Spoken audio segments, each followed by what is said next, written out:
Here, everybody. Tell you at Phil's house, the Katana is coming together, little by little. It's getting there. Oh yeah. Oh yeah.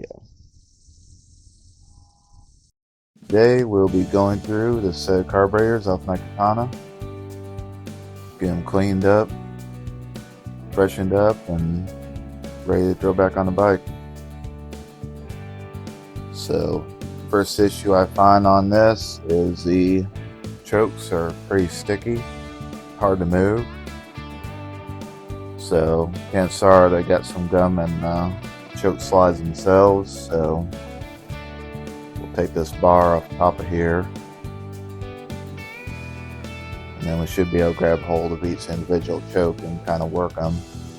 Then later on, spray some carb cleaner down there and get them free back up again. Next, we have another issue that's waiting to happen, if it's not already happening. On the back of these carburetors, we have little vacuum ports for your synchronization. And they all have these little rubber vacuum caps on them. Well, rubber deteriorates over time, gets dry rotted, and chances are these things are all vacuum leak going to happen. And that will throw off the way the bike runs. So periodically you want to make sure these rubber caps are still in good shape, and preferably replace them with silicone caps, which are going to hold up a lot better than the rubber will. And these caps I have here, they're dry rotted, they don't look too great, so we're going to go ahead and replace all of them. And I'm just going to go back with rubber this time, as it's what I have. I got a vacuum cap assortment I got, so just toss some of these on there. Be good to go for probably a good couple years at least.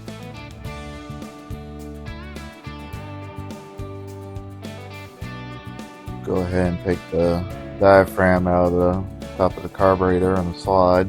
One thing I need to acquire is a set of JIS screwdrivers, Japanese industrial standard, because most screws on these carburetors are going to be made for that size screwdriver, which closest we have here in America is a number 2 Phillips, but number 2 Phillips is just a little bit off-sized, so it can still be easy to strip these screws out if not careful. And even if you are careful, sometimes just gonna happen. But you want to find the best fitting screwdriver you have when you're messing around with any of this stuff, just to give yourself the best shot of not stripping out your screws. Now we got our rubber diaphragm up top, spring, and you got your needle. So you're going to clean all this up. On your diaphragm, you want to make sure there's no rips or tears or dry rot in it, because if that thing is damaged in any way, your carburetor is not going to work properly. You need that diaphragm to seal properly. So this one is in pretty good shape, but as far as rubber goes, I have a little Chinese carburetor kit I got off eBay for $20, and we're going to use what parts we need out of that. I'm not just going to slap all the parts from that kit in here though, because those eBay kits may have imperfections. They may also be out of spec for what the carburetor is set for last time it ran, if it had gut sizes increased, or if they just gave you the wrong size stuff to begin with. So I like to just reuse as much as I can out of the old carburetor, and that should give me less odds of having issues than just drawing a random kit with unknown specs in this thing and hoping for the best. But that's my process. Now we're going to take some compressed air, blow out all my passages. Also be using compressed air as I clean through things on this carburetor.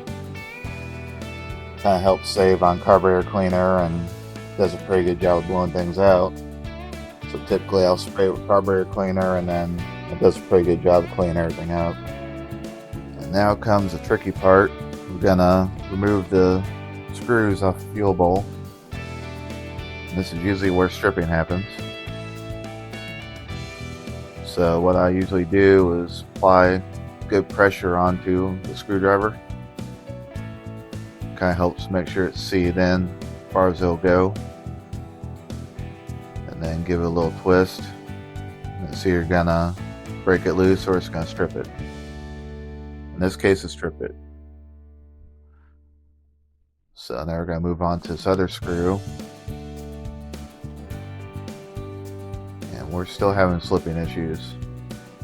These screws are smaller than the other ones up top. So I'm gonna use this other actual dollar store screwdriver I acquired. See if it'll fit in these a little bit better. At the end of the day, you just want a screwdriver that fits as tightly as possible in the slots. Still no luck on that one. Try this other one. And now we got that one pop loose. So that's a win on that one. I'll try this other screw. I got no luck on that one either. So I got 2 strip screws so far. Good thing is the carburetor kit I got has new bowl screws in it. So at least I'll be able to replace the screws I stripped out without having to go to the hardware store and match them up. Which of course is going to be metric screws. I don't remember if they're M3 or M4, somewhere in there.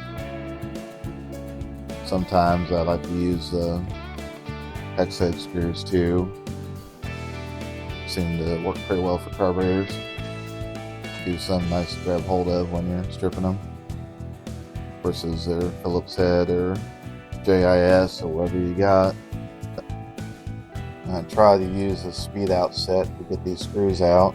Unfortunately, I just can't get enough grip on this extractor to pull the screw out. So I'm gonna do what I probably should have done in the first place. Use some needle nose vice grips.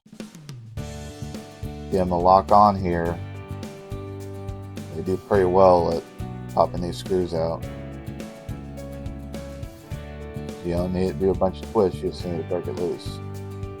So give that a shot next here. Got that screw loose, and go with the other one. Get this bowl off of here. Alright, that screws are out. We'll go ahead and pop this bowl off, see what we got on the inside. What we have is gummy. Any more ethanol fuels, that's what you're gonna get when you let fuel sit. Just a mess of gummy nastiness. Sits down there in the bottom of the bowl.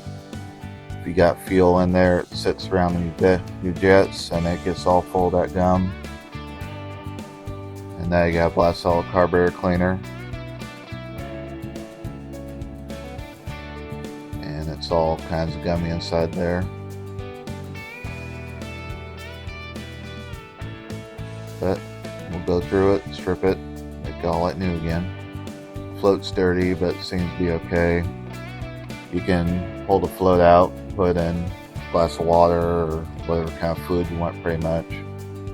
See if it just floats on top and doesn't sink, just to make sure that's good. My carburetor kit does come with new floats, but I'm not trying to reset my float height either.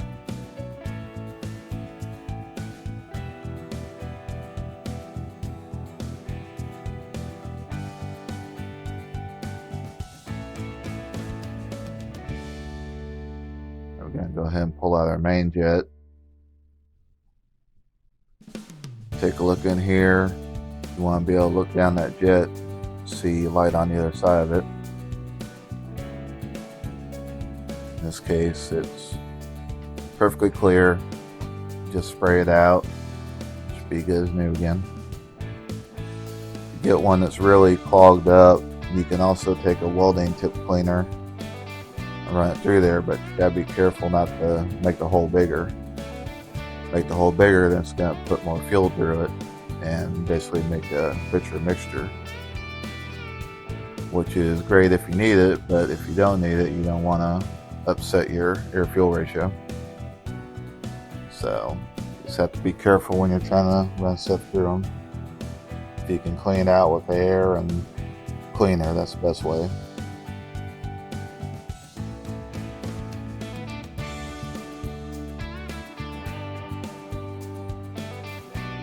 I'm used to dealing with the round slide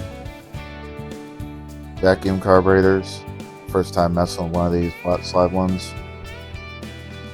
So your round slide ones typically have just a main jet and a idle jet. I believe this one has a main, a low speed, and an idle. So pull this low speed out. And that one you can't see through at all. So that's where you're gonna have to blast it out, possibly even ream it out just to get it cleaned up again. This next jet is typically going to be a troublemaker. It's going to be the smallest jet. It'll be your idle jet, and that's usually the one that gets clogged up the easiest, the soonest, and gives the most trouble. So it's got a very small hole on the inside of it. If you hold up to the light, it's very hard to even see a light through it. It's that small.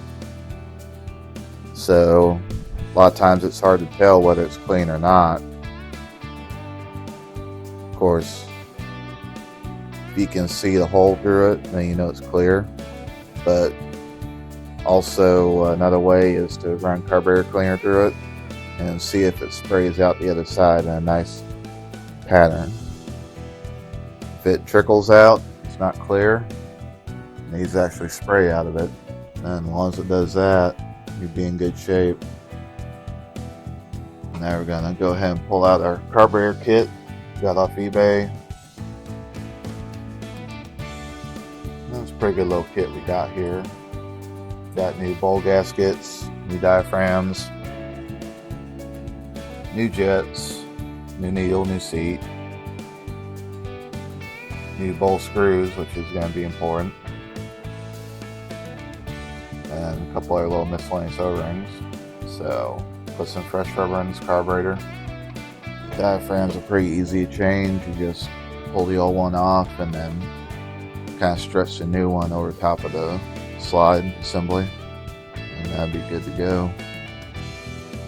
My bowl gasket doesn't want to fit properly onto my bowl.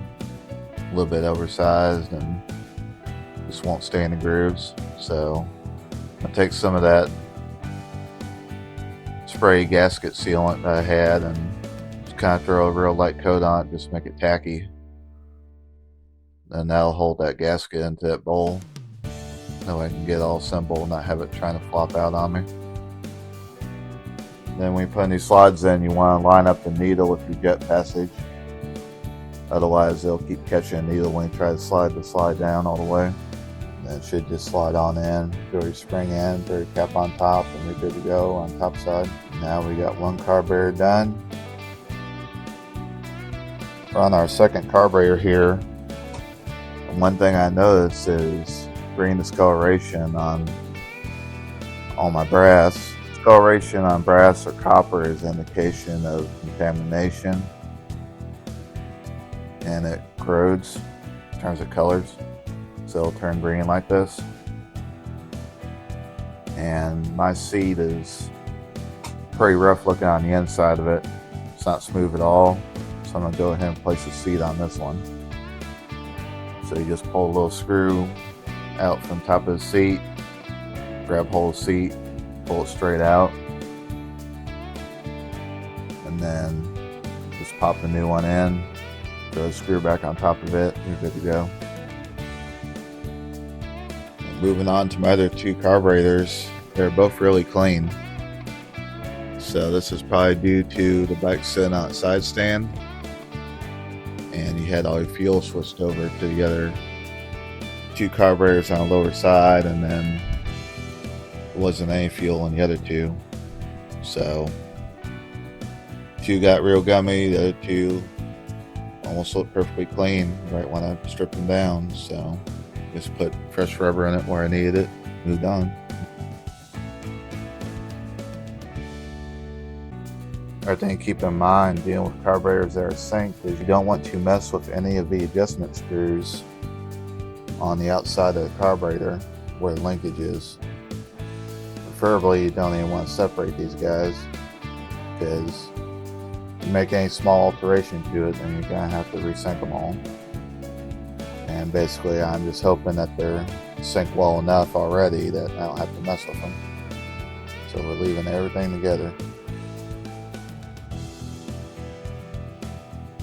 Now that carburetors are all back together, we'll get our choke hooked back up again. So I went through and grabbed each one of those little choke rods and pulled them in and out until they got smooth, and ran some carburetor cleaner through them. So they're all working smoothly now. I was missing one screw off of this rail that goes on and connects all 4 carburetors.